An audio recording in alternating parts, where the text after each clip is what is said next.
I'm Sarah, 23 years old. My mother left me stranded at Chicago O'Hare Airport when I was 15 because I wouldn't give up my seat for her stepdaughter. She looked me in the eyes and said, "You'll survive." Then she walked away with her new family to catch their flight to Hawaii. Where are you watching from today? Drop your location in the comments below and hit that like and subscribe button if you've ever felt abandoned by someone who was supposed to protect you. You'll definitely want to stick around for what happened next. I stood there watching her disappear into the crowd, my boarding pass for Hawaii crumpled in my hand. Completely worthless now. The gate agent kept announcing final boarding calls while I tried calling my mom's phone. Straight to voicemail, every single time. That's when I remembered the business card tucked in my wallet. The one I'd carried for 3 years but never used. My biological father's information, written in his careful handwriting from our only meeting when I was 12. "Call me if you ever need anything," he'd said. I thought it was just something adults say. My fingers shook as I dialed his number. It rang twice before his deep voice answered. William Harrison. "Hi, this is Sarah. Sarah Harrison. Your daughter." The words felt strange in my mouth. The silence stretched so long I thought he'd hung up. Then he said, "Sarah? What's wrong? Where are you?" I explained the situation in broken sentences, trying not to cry as travelers rushed past me toward their gates, toward their vacations, toward their families who actually wanted them there. "I'll be there in 2 hours," he said without hesitation. "Don't move from that gate. Don't talk to anyone. I'm coming." He hung up before I could ask how he planned to get from New York to Chicago in 2 hours. I found out when a sleek black car pulled up to the departure curb and a man in a pilot's uniform approached me. "Miss Harrison? I'm Captain Morrison. Your father sent me to collect you." The private jet was unlike anything I'd ever seen. Cream leather seats, polished wood surfaces, and enough space for 12 people. As we climbed above the clouds, I stared out the window wondering what kind of life I was flying toward. To understand how I ended up abandoned at an airport, you need to know about my mother's transformation after she remarried. When I was 6, Linda Harrison became Linda Fletcher, and suddenly everything about our little family changed. My stepfather, David Fletcher, was everything my biological father wasn't, according to my mother. Stable, present, devoted to family. He came with his 8-year-old daughter, Emma, who became the center of our new household from day one. "Emma needs extra attention right now," Mom explained whenever I asked why my bedtime stories had stopped. "She's adjusting to having a new sister." I tried to be the perfect big sister. I shared my toys, helped Emma with homework, and never complained when she got the bigger bedroom because she had been through so much with the divorce. But perfect wasn't enough. Nothing I did could compete with Emma's natural ability to charm adults. She had these huge blue eyes that would fill with tears at exactly the right moments, and a way of making everything sound like someone else's fault while maintaining complete innocence. When Emma accidentally broke my grandmother's music box, Mom consoled her for being so upset about the accident. When Emma forgot to mention the school carnival until the night before, Mom stayed up making cupcakes while lecturing me about watching out for my little sister better. By the time I turned 12, the dynamic was firmly established. Emma was the daughter who needed protection and patience. I was the one who should know better, do better, be better. The Hawaii trip had been planned for months. David's company retreat included family members, and Emma had been talking about swimming with dolphins for weeks. I'd been looking forward to it too, saving my babysitting money for souvenirs and researching snorkeling spots. 3 days before departure, David's elderly mother had a medical emergency. Someone needed to stay behind to help coordinate her care and watch the house. "Sarah should stay," Emma announced at dinner. "She's older and more responsible." I watched my mother's face as she considered this. Not with the expression of someone solving a difficult problem, but with the look of someone who'd already made her decision and was grateful for a convenient excuse. "That actually makes sense," Mom said slowly. "Sarah, you're mature enough to handle things here. And honestly, Emma would be devastated to miss this trip." The betrayal hit like ice water. 9 years of being the reliable one, the understanding one, the one who sacrificed for family harmony, and this was my reward. The private jet touched down at a small airport in Connecticut that I'd never heard of. As we descended the steps, I saw him waiting by a black SUV, exactly as I remembered, but somehow more imposing. William Harrison looked like money, the kind that didn't need to announce itself. "Sarah." He said my name like he'd been practicing it. "You look just like your grandmother did at your age." He didn't try to hug me or force false warmth. Instead, he gestured toward the car. "Are you hungry? We can stop somewhere, or Mrs. Chen has dinner waiting at the house." The house turned out to be an understatement. The estate sat on what looked like several acres, with a circular driveway leading to a mansion that belonged in architectural magazines. As we pulled up, a woman in her 50s appeared at the front door. "This is Mrs. Chen, my house manager," William explained. "She'll show you to your room. We'll talk after you've had a chance to settle in." My room was larger than our entire apartment back in Chicago. Floor-to-ceiling windows overlooked manicured gardens, and someone had already placed fresh flowers on the nightstand. A walk-in closet contained clothes in my exact size, from casual wear to formal dresses, all with the tag still attached. Mrs. Chen noticed my confusion. "Your father had these delivered this afternoon. He asked for a variety since he wasn't sure of your preferences."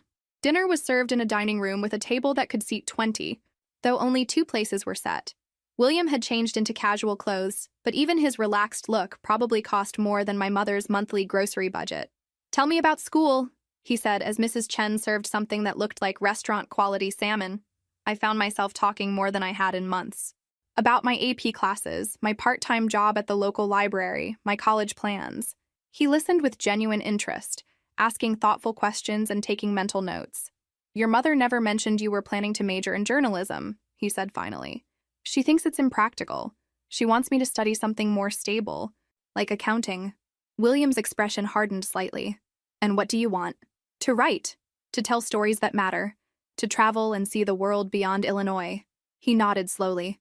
"Those are worthy goals. We should discuss how to make them happen." That night, lying in Egyptian cotton sheets in a room that cost more to furnish than most people's cars, I wondered what my mother was doing in Hawaii. Was she even thinking about me? Or was she enjoying her vacation, relieved to finally have the family she'd always wanted without the complication of her first daughter? Living with William Harrison was like attending an intensive course in how the other half lives. Everything operated on a different level, from the daily household schedule that Mrs. Chen managed with military precision to the casual way William discussed business deals worth millions over breakfast. "I have meetings in London next week," he mentioned while reviewing his calendar. "Would you like to come?" Mrs. Chen can arrange for a tutor to help you keep up with schoolwork." Just like that, London was an option. Not someday, not if we saved enough money, but next Tuesday if I wanted. The house itself revealed new surprises daily. A library with first edition books and a sliding ladder straight out of a movie. A home theater with velvet seats and a popcorn machine. A wine cellar that looked like it belonged in a castle. I learned that William owned 3 other properties, including an apartment in Manhattan and a ski lodge in Colorado. But it wasn't the wealth that impressed me most. It was the way he treated people. Mrs. Chen wasn't just an employee. She was consulted on household decisions and genuinely cared for. The groundskeeper's son was attending college on a scholarship William had quietly arranged. The local charity that provided after-school programs had received anonymous donations that I was beginning to suspect weren't so anonymous. "Why did you leave?"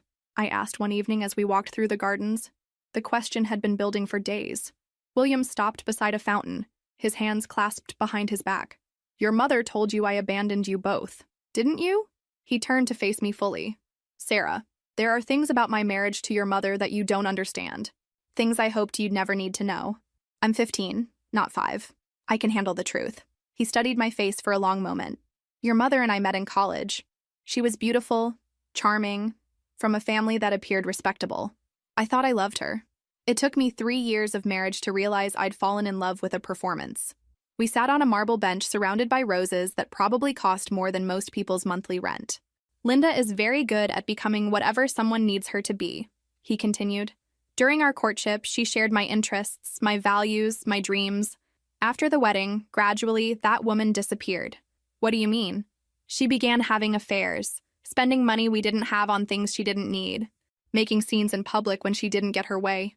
But the final straw was when I discovered she'd been forging my signature on checks, transferring money from my business accounts to hers. My stomach dropped. This wasn't the mother I knew, the one who lectured about honesty and responsibility. I confronted her when you were 2. She promised to change, to get help. I wanted to believe her because I wanted you to have a stable home. But things only got worse." He reached into his jacket and pulled out a manila envelope. "I've kept these all these years, hoping I'd never need to show them to you." The photographs William handed me felt heavy in my hands, though they weighed nothing. Bank statements showing unexplained withdrawals, copies of checks with my father's forged signature, credit card bills for purchases that made no sense for a young mother, expensive jewelry and designer handbags while I apparently wore secondhand clothes. But the most damaging evidence was a series of photographs taken by a private investigator. My mother entering and leaving hotel rooms with different men. Timestamps showing these meetings occurred during days when she'd told William she was taking me to doctor appointments or visiting her sick aunt. This is why I left, William said quietly. I consulted with lawyers about custody options. But your mother threatened to disappear with you if I tried to take you from her. She said she'd move somewhere I'd never find you both. I stared at a picture of my mother laughing with a man I didn't recognize, taken when I was 3 years old. So you just gave up? I made the hardest decision of my life. I chose to leave before the situation became more toxic than it already was. I hoped that with time, distance, and the generous settlement I provided, your mother would mature and become the parent you deserved. He pulled out another folder. I hired investigators to check on you both periodically. I know about your academic achievements, your jobs, your college plans. I've been waiting for the right moment to reestablish contact. The evidence was overwhelming, but it raised new questions. If you knew she was a bad mother, why didn't you fight for custody? Because 15 years ago, courts rarely awarded custody to fathers unless the mother was proven completely unfit. Your mother was good at maintaining appearances, and I was afraid that a custody battle would traumatize you more than my absence would. My phone buzzed with a text message. Mom, finally. Having fun in Hawaii, sweetheart. Don't wait up. Emma and I are going to see the sunset from the hotel balcony. Love you. No mention of abandoning me at the airport. No acknowledgement that she'd left me stranded. Just casual vacation updates as if I was safely at home, not sitting in Connecticut learning that my entire childhood was built on lies. She doesn't even realize what she's done, I said, showing William the message. His jaw tightened. That's Linda. She rewrites reality to suit her needs. I suspect she's convinced herself that leaving you at the airport was somehow justified. What happens now? I asked. William's expression shifted, becoming harder, more determined. Now we make sure she never hurts you again. And we make sure she faces consequences for what she's done. He stood up, extending his hand to help me from the bench. Tomorrow we're going to visit my lawyer. It's time your mother learned that her actions have repercussions. The law office of Morrison & Associates occupied 3 floors of a glass building in downtown Hartford. William's lawyer, Patricia Morrison, was a woman in her 60s with silver hair and the kind of presence that commanded immediate respect. So Linda finally went too far, she said after William explained the airport situation. I've been waiting for this call for 15 years. She spread documents across a conference table that could seat 20 people. Your father never stopped fighting for you, Sarah. He just had to be strategic about it. What she showed me redefined everything I thought I knew about my parents' divorce. Your father agreed to pay substantial alimony with one condition, Patricia explained, that your mother submit to regular financial audits and maintain appropriate living conditions for you. She violated those terms repeatedly. The audit reports painted a picture of my childhood that made my stomach turn. Money designated for my needs, education, and health care had been diverted to fund my mother's lifestyle. Thousands of dollars meant for my college fund had disappeared into her personal accounts. We documented everything, but couldn't act without putting you in an unstable situation, William said. Until now. Patricia pulled out a thick legal folder. Abandoning a minor child constitutes criminal neglect in Illinois. Combined with the financial improprieties we've documented, we have grounds for multiple legal actions. What kind of actions? I asked. First, we're filing for emergency custody based on abandonment and endangerment. Second, we're demanding a full accounting of all funds designated for your care over the past 12 years. Third, we're exploring criminal charges for the forged signatures and misappropriation of funds. My phone rang. Mom again. I let it go to voicemail, then played the message for everyone to hear. Sarah, honey, Emma found the cutest shell collection at the hotel gift shop. David bought her the whole set. We're having such a wonderful time. I hope you're not feeling too left out. Love you. The silence in the conference room was deafening. Even Patricia, who'd probably heard every type of family dysfunction imaginable, looked shocked. She genuinely doesn't understand what she's done wrong, Patricia observed. That's going to work in our favor. William's phone buzzed with a message. He read it, then looked up with an expression I couldn't quite identify. David Fletcher just texted me. Apparently Linda has been telling people in Hawaii that you chose to stay home because you don't like to travel.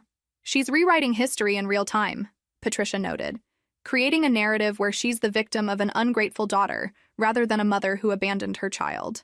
But the biggest revelation came when Patricia opened a sealed envelope that had been sitting in her safe for 15 years. Your father asked me to prepare this when you turned 18, but circumstances have accelerated our timeline. She handed me a document with official seals and signatures. This is a trust fund established in your name when your parents divorced. Your mother was supposed to inform you of its existence when you turned 16. The number on the bottom line made me dizzy. Enough money to pay for college, graduate school, and a comfortable start to adult life.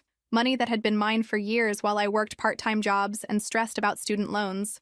She's been legally required to tell you about this fund for almost a year, Patricia continued. Her failure to do so constitutes fraud. I thought about all the times my mother had talked about financial stress, about how expensive my college dreams were, about how I needed to be more realistic about my future, all while sitting on a trust fund that would have solved every problem she claimed we had. What happens when she comes back from Hawaii? I asked. William and Patricia exchanged a look that told me they'd already planned this conversation. She'll find legal papers waiting for her, Patricia said, and a daughter who's finally old enough to understand the truth. The first sign that my mother's perfect vacation was crumbling came through Emma's Instagram stories. Posted from their hotel in Maui, they showed increasingly tense family moments. David looking stressed while my mother posed with tropical drinks. Emma sulking by the pool instead of her usual bright smile. What do you think will happen next? Drop your predictions in the comments below. Your stepfather is smarter than your mother gives him credit for, William observed as we reviewed the social media posts in his study. He's starting to piece things together. Patricia had served the initial legal papers to David's business address, ensuring he'd receive them before they returned from Hawaii. The documents outlined the custody filing, the financial audit demands, and a restraining order preventing my mother from accessing any funds designated for my care. He's a successful businessman, William continued.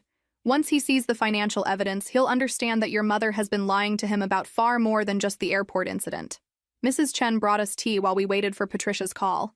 She'd been monitoring the situation through her contacts at various law enforcement agencies, because apparently my father's network included people everywhere. The credit card charges are particularly damaging, she'd explained earlier. Your mother used cards in your name to fund her lifestyle. That's identity theft, not just poor parenting. My phone buzzed constantly with texts from my mother, each more desperate than the last. Sweetie, I hope you're okay. The hotel Wi-Fi is terrible, so I haven't been able to call. Sarah, I'm getting some strange messages from people back home. Call me when you get this. Sarah, someone said you were seen at a law office. This is ridiculous. Call me immediately. I showed each message to William, who photographed them as evidence of her escalating panic. She's realizing that her actions have consequences, he said. But notice, she still hasn't acknowledged abandoning you at the airport. The breaking point came on their last day in Hawaii. Emma posted a story from their hotel room showing David on the phone, his face flushed with anger while my mother gestured frantically in the background. The caption read, "Family drama ruins vacation vibes." An hour later, my mother called from an unknown number.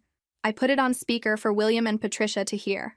Sarah Elizabeth Harrison, you get home this instant. I don't know what lies people have been filling your head with, but this family nonsense stops now. Hello, Linda. William's voice was calm, controlled. Sarah is exactly where she belongs. The silence stretched for nearly 30 seconds. When my mother spoke again, her voice had changed completely. William, what are you doing with my daughter? Protecting her from someone who would abandon a child at an airport. I didn't abandon her. She chose to stay behind. Sarah, tell him you chose to stay. I looked at William, who nodded encouragingly. Mom, you left me at the gate without a boarding pass while you took Emma to Hawaii. That's abandonment. You're being dramatic. You could have taken a later flight. With what money? You took my credit card. You left me with $40 and no way to get home. Her voice turned sharp, calculating. You're turning her against me, William. Just like you always wanted to do. I'm simply giving her the truth you've hidden for 15 years. The call ended abruptly, but we knew it wouldn't be the last we'd hear from her. My mother's return from Hawaii was everything we'd anticipated, and worse. David's business manager had intercepted the legal documents and briefed him during their layover in Los Angeles. By the time they landed in Chicago, their marriage was hanging by a thread. Emma's final Instagram post from the trip showed her alone in the airport, captioned, "When your family implodes at 30,000 feet." Patricia received the first call from my mother's hastily hired lawyer on Tuesday morning. She's claiming William kidnapped you, Patricia informed us during our conference call. She wants you returned immediately and is threatening to file criminal charges. On what grounds? William asked. Apparently, she's telling people you lured Sarah away with promises of money and luxury. She's painting herself as a desperate mother whose daughter was manipulated by a wealthy ex-husband. The irony was stunning. My mother, who had spent years manipulating financial documents and forging signatures, was accusing my father of manipulation. What's our response? I asked. Patricia's smile was sharp. We're scheduling a custody hearing for Friday. I've requested an emergency session given the circumstances. Your mother will have to explain her actions to a judge. The hearing preparations consumed the rest of the week. William hired a family therapist to evaluate my emotional state and document the impact of my mother's abandonment. The sessions were difficult but necessary, forcing me to articulate feelings I'd buried for years. Your mother's behavior follows a clear pattern, Dr. Reynolds explained after our third session. She presents herself as the victim while systematically undermining your emotional security. This airport incident is simply the most dramatic example of long-term emotional manipulation. Meanwhile, David Fletcher was conducting his own investigation. William's contacts reported that he'd hired forensic accountants to examine my mother's financial activities. The results were apparently damaging enough that he'd moved out of their shared home and was staying at a hotel. He's protecting himself, Patricia observed. Smart man. He's realized that Linda's legal troubles could contaminate his business reputation. Emma became an unexpected source of information. Apparently furious about her ruined vacation and embarrassed by the family drama playing out on social media, she began sharing details with friends that eventually reached William's network. According to Emma's accounts, my mother had spent the entire flight home insisting that I was an ungrateful daughter who'd always been jealous of Emma's relationship with David. She'd convinced herself that my father had somehow orchestrated the entire situation out of spite. She's completely rewritten history, William said after receiving the latest report. In her version, she's the long-suffering mother of a troubled teenager who was corrupted by her wealthy father's influence. The most damaging revelation came Thursday evening. David's accountants had discovered that my mother had been using Emma's social security number to open credit accounts, planning to fund their Hawaii trip with fraudulent credit cards. Only the airport incident had prevented a much larger financial crime. She was going to destroy that child's credit before she even turned 18, Patricia said grimly. David is now facing the reality that the woman he married is a serial fraudster who would sacrifice anyone, including his own daughter, for her immediate gratification. Friday morning arrived with news that my mother had fired her first lawyer and hired someone new, someone with a reputation for aggressive tactics and media manipulation. She's going to fight dirty, Patricia warned as we prepared for court. Are you ready for this? I straightened my shoulders, wearing the confidence my father had been teaching me all week.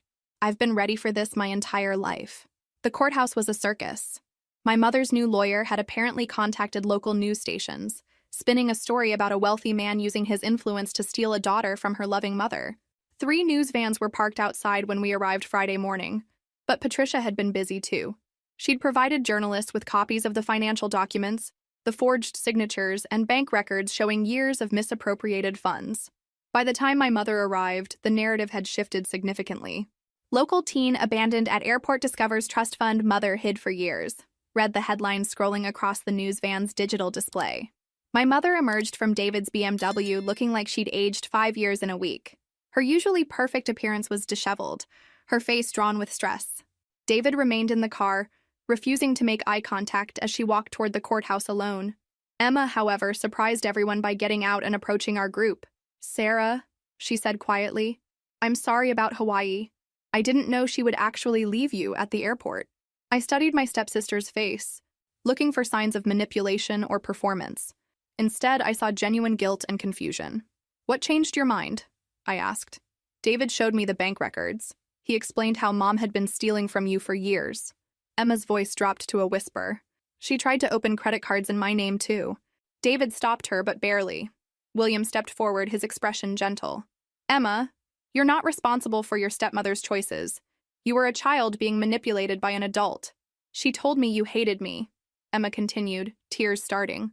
That you were jealous because David loved me more than your dad loved you. She said that's why you were always so serious and distant. The manipulation was breathtaking in its scope. My mother had spent years poisoning Emma against me while simultaneously using my guilt over Emma's supposed needs to control my behavior. I never hated you, I said softly. I was trying to protect you from becoming like her. David finally emerged from the car, his face grim. He approached William directly. I owe you an apology, he said. And an explanation. Linda told me you were an abusive husband who had abandoned your family. She said Sarah was troubled because of your rejection, and that I needed to help stabilize her. She's very convincing, William replied without judgment. I've filed for divorce, David continued. I'm also pressing charges for the identity theft involving Emma. My lawyer will coordinate with yours to ensure Sarah receives every dollar that was stolen from her trust. Inside the courtroom, my mother's performance was spectacular and completely ineffective. She alternated between tears, anger, and indignation, insisting that she was the victim of a conspiracy designed to steal her daughter away. "Your Honor," her lawyer argued, "my client made an error in judgment during a stressful travel situation. She believed her daughter was mature enough to handle a delayed departure. This hardly constitutes abandonment worthy of losing custody." Patricia's response was methodical and devastating. She presented bank records showing systematic theft, photographs of forged signatures, documentation of the hidden trust fund, and recorded phone calls where my mother failed to take responsibility for her actions. "Your Honor, the respondent didn't make an error in judgment. She executed a pattern of financial fraud spanning 15 years, culminating in the abandonment of a minor child at an airport with no means of support or return transportation." The judge reviewed the evidence for what felt like hours. Finally, she looked up. "I've seen many custody cases in my career, but rarely have I encountered such clear documentation of systematic financial abuse combined with emotional manipulation." She turned to my mother. "Ms. Fletcher, your actions demonstrate a complete disregard for your daughter's welfare and legal rights." The custody ruling was comprehensive. William received full legal and physical custody. My mother was granted supervised visitation rights, contingent on completing financial restitution and psychological evaluation. All access to my trust fund was permanently revoked from her, but the real satisfaction came from an unexpected source. As we left the courthouse, Emma approached me one final time. "I'm going to live with my dad," she said. "David's getting full custody of me, too. He says Linda can't be trusted around children anymore." My mother's perfect second family had completely collapsed, and for the first time in my life, it wasn't my fault. The aftermath of the custody hearing brought revelations that made my mother's airport abandonment seem almost minor by comparison. Within a week, David's forensic investigation uncovered a web of financial crimes that stretched back to the beginning of their marriage. "She's been running credit card scams using both girls' information for 3 years," Patricia explained during our Monday meeting. The Hawaii trip was funded entirely through fraudulent accounts she'd opened using Emma's social security number. William reviewed the latest bank statements with grim fascination. She stole over $40,000 from Sarah's trust fund and was preparing to drain another $15,000 from accounts she'd opened in Emma's name. The criminal charges were filed Tuesday morning: wire fraud, identity theft, forgery, and child endangerment. My mother's world was collapsing with stunning speed, and for once she couldn't manipulate her way out of the consequences. "The district attorney is particularly interested in the identity theft charges," Patricia informed us. "Using a minor's information for financial fraud carries severe penalties. She's looking at potential federal charges." But my mother wasn't finished fighting. Her third lawyer, apparently even more aggressive than the previous two, had crafted a defense strategy that was both predictable and pathetic. "She's claiming post-divorce psychological trauma," Patricia reported after receiving their filing. "They're arguing that your father's abandonment 15 years ago created emotional instability that explains her recent behavior." I laughed. Not because it was funny, but because of the sheer audacity. "So now Dad leaving to protect himself from her fraud is responsible for her committing more fraud?" "It's a desperate strategy," William observed. "But it tells us she still doesn't accept responsibility for her choices." The media attention had intensified throughout the week. My mother's story of the wealthy ex-husband stealing her daughter had initially gained sympathy, but Patricia's strategic release of financial documents had completely changed public opinion. "Local mother arrested for defrauding children's trust funds" was Thursday's headline. The accompanying article detailed the systematic theft from both Emma's and my accounts, making it clear that my mother was a predator who had victimized her own children. Emma visited Wednesday afternoon, looking healthier than I'd seen her in years. Living with David full-time had apparently been a positive change. "She called me last night," Emma said as we sat in William's garden. "She wanted me to testify that David had been abusive and that she was protecting me by taking the money." "What did you say?" "I told her I was done lying for her. David has been nothing but kind to me. She's the one who created all this chaos." It was strange, finally having a real conversation with Emma without my mother's manipulation influencing every word. For the first time, I saw glimpses of the sister I might have had under different circumstances. "I owe you a lot of apologies," Emma continued. "I was horrible to you for years because Mom convinced me you resented me. We were both being manipulated," I said. "The difference is you were 8 when it started. I should have recognized what was happening sooner." David joined us that evening for dinner, bringing news that would change everything. "Linda's legal troubles are worse than we initially thought," he reported. The FBI is investigating her financial activities. Apparently, she's been running similar scams on other family members for years. William set down his wine glass carefully. Other family members? Her sister in California thought Linda was investing money for her retirement. Turns out Linda was just depositing the checks into personal accounts. We're talking about hundreds of thousands of dollars stolen from multiple victims over the past decade. The scope of my mother's criminal enterprise was staggering. She hadn't just destroyed our family. She'd been systematically defrauding anyone who trusted her with money.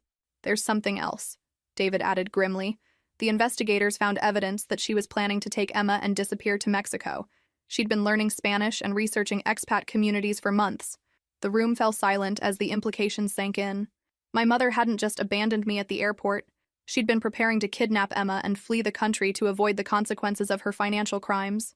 The airport incident might have saved Emma's life, Patricia observed when we briefed her the next morning.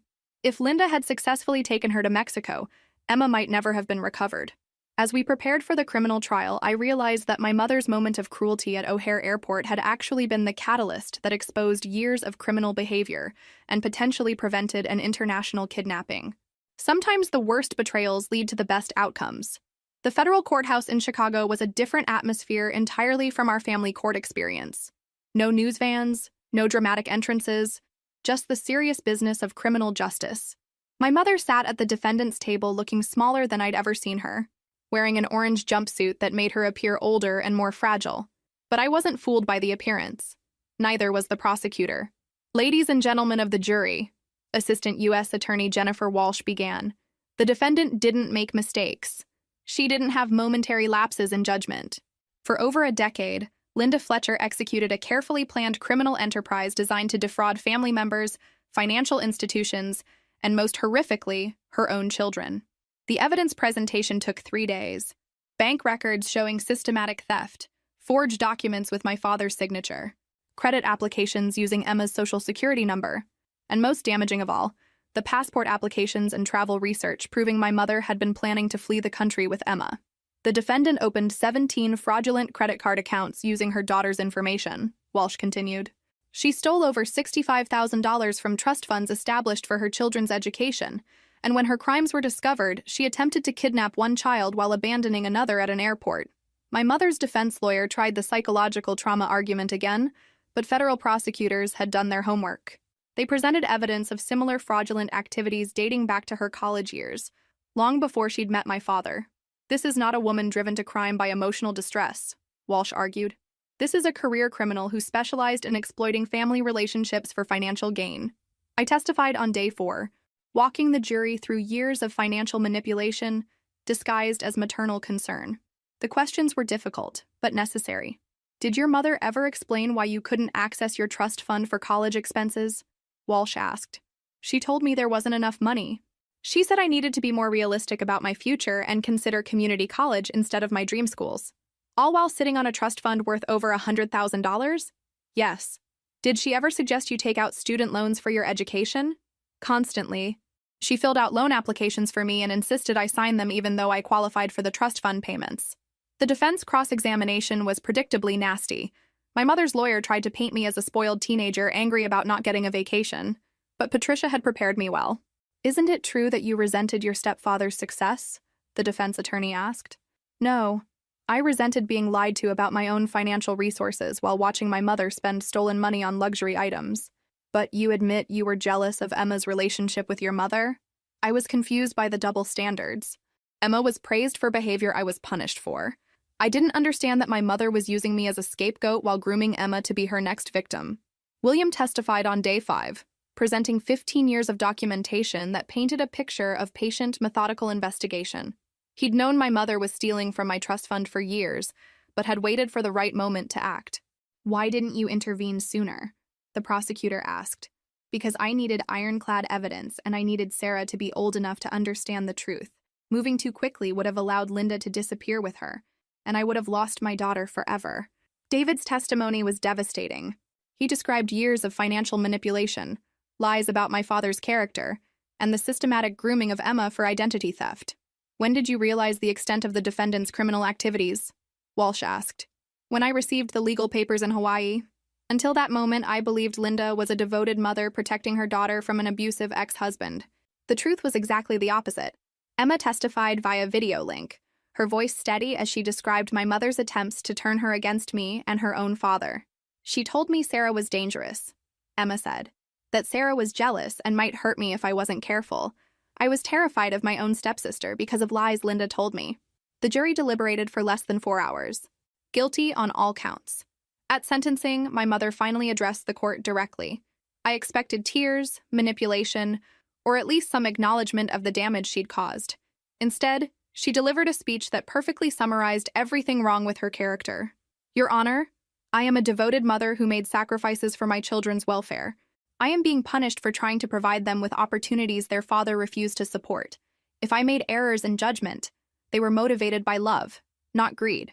Even facing federal prison, she couldn't accept responsibility for her choices. The judge sentenced her to 8 years in federal prison, followed by 5 years of supervised probation, full restitution to all victims, including repayment of my trust fund with interest, and a permanent restraining order preventing contact with both Emma and me until we reached age 25. As she was led away in handcuffs, my mother looked directly at me for the first time during the trial. I expected to see anger, hatred, or blame. Instead, I saw confusion, as if she genuinely couldn't understand how her actions had led to this moment. That's when I realized that my mother wasn't evil in the traditional sense. She was something potentially more dangerous. A person completely incapable of understanding that other people's needs and rights were as important as her own wants. Today, I'm 23 years old and just graduated from Northwestern University's journalism program with honors. The trust fund my mother tried to steal paid for every semester, every textbook, and every opportunity that shaped my career. I'm starting as an investigative reporter for the Chicago Tribune next month, specializing in financial crimes and family fraud cases. Emma is 18 now and thriving. She's attending college in California, studying psychology with plans to work with children who've experienced family trauma. David walks her down the aisle at graduation, and she calls him Dad without any reservations. We text regularly, sharing the kind of sisterly relationship we might have had all along without my mother's interference.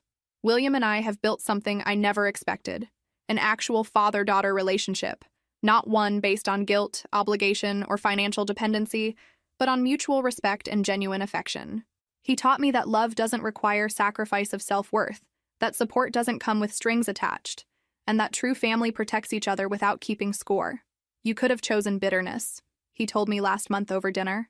You could have let Linda's betrayals make you cynical about trust and love. Instead, you chose growth. I've learned that forgiveness doesn't mean forgetting or excusing harmful behavior. It means refusing to let someone else's toxicity poison your future. I don't hate my mother anymore, but I don't miss her either. She made her choices. I'm making mine. Mrs. Chen still manages William's household with quiet efficiency, and she's become something like a grandmother to me. She taught me to cook traditional Chinese dishes and listens patiently when I practice speaking Mandarin, which I'm learning for an assignment covering financial crimes in international markets. The media attention from my mother's case launched my journalism career in unexpected ways. Other families reached out with similar stories of financial manipulation and fraud. I've written 3 major articles about elder financial abuse and have a book contract to explore how family relationships become vehicles for systematic crime. But the most important lesson from this experience has nothing to do with money, legal victories, or career success. It's about the difference between being wanted and being needed, between conditional love and unconditional support, between performing for approval and being valued for who you really are. My mother needed me to be grateful, submissive, and willing to sacrifice my opportunities for her emotional comfort. She needed me to believe that I was lucky to have her, that I owed her my loyalty despite her betrayals, that family obligations trumped personal dignity. William wants me to be successful, independent, and confident enough to make my own choices.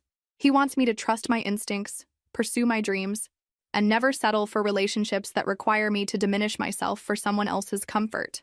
The difference shaped everything. Last week, I received a letter from my mother. Her first attempt at contact since the restraining order was modified to allow written communication. I almost threw it away unopened, but curiosity won.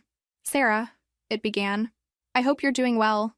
I've had time to think about everything that happened, and I want you to know that I still love you. I hope someday you'll understand that everything I did was trying to give you and Emma the best life possible. Prison is hard, but knowing that you're angry with me is harder. Please write back. I miss my daughter. No acknowledgement of the crimes. No acceptance of responsibility. No genuine apology for the years of manipulation and theft. Just another attempt to rewrite history and position herself as the victim of circumstances beyond her control. I showed the letter to William, who read it with the same expression he'd worn during her trial. "She's never going to change," he said quietly. "Some people are fundamentally incapable of seeing past their own needs." I folded the letter and put it in my desk drawer, not to treasure it, but to remind myself of who I never want to become. Then I deleted her prison address from my contact information and blocked any future mail from that facility. Some bridges, once burned, should stay destroyed. If this story resonated with you, make sure to like and subscribe for more stories about overcoming family betrayal and building authentic relationships. Remember, you're not required to set yourself on fire to keep other people warm, no matter how they're related to you. Sometimes the greatest act of love is walking away from people who refuse to love you properly. And if you're currently dealing with family members who manipulate, steal, or emotionally abuse you, please know that you deserve better. You deserve relationships that build you up instead of tearing you down. Trust your instincts, document everything, and don't be afraid to ask for help when you need it. Sometimes the family we choose to create is infinitely more valuable than the one we were born into.